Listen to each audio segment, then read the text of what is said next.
আসসালামু আলাইকুম এভরিওয়ান, কেমন আছেন সবাই? আশা করছি সবাই খুব ভালো আছেন, সুস্থ আছেন। আলহামদুলিল্লাহ আমরাও ভালো আছি। ঘুম থেকে উঠেই সকালবেলা আজকে বারান্দায় আসলাম।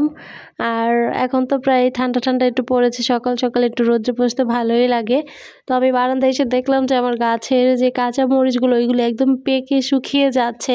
আসলে এই কাঁচা মরিচগুলো একদমই পারতে ইচ্ছা করে না। 2 দিন মনে হয় যে রাইসার বাবা গাছ থেকে মরিচগুলো পেড়ে নিয়ে মানে ভাতের সঙ্গে খেয়েছিল, আর ওইভাবে পাড়া হয়নি। অনেক কাঁচা মরিচ আছে এই গাছটায়, আর অনেকগুলো পেকে গেছে, অনেকগুলো তো একদম পেকে শুকিয়েও গেছে।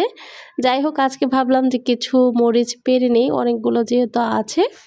তো এখান থেকে কিছু মরিচ আমি উঠিয়ে নিচ্ছি।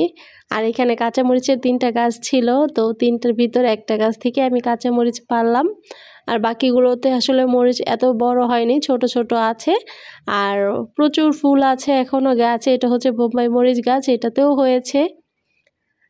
তো সবগুলো গাছেই মাশাআল্লাহ কাঁচা মরিচ হয়েছে।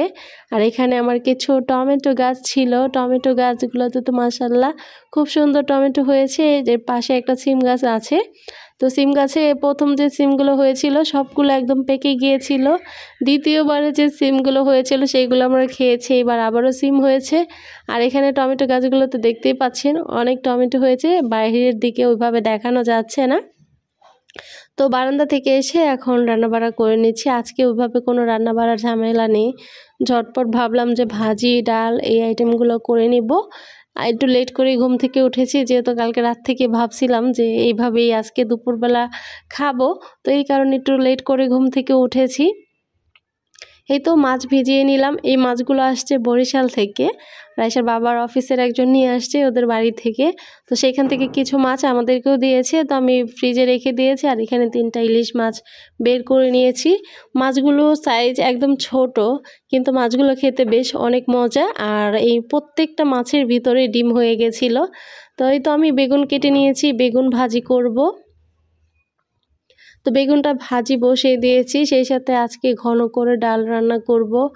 ডালটা সিদ্ধ হয়ে আসছে, এর পর্যায়ে আমি কাঁচামরিচ আর ধনিয়া পাতাটা দিয়ে একটা বলক উঠিয়ে নিব। শীতের সময় ঘন করে ডালটাই বেশি ভালো লাগে, পাতলা ডালটা ওইভাবে তেমন একটা খাওয়া হয় না।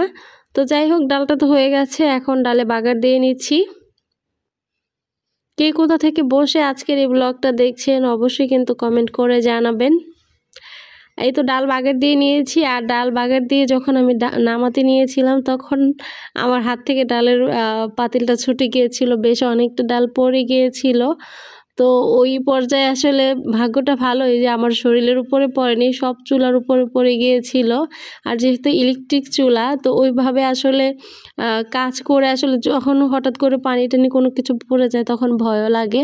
তো আমি সুইচটা বন্ধ করে দিয়ে সব মুছে নিয়েছিলাম। এই তো খাবার টেবিলে চলে আসছি।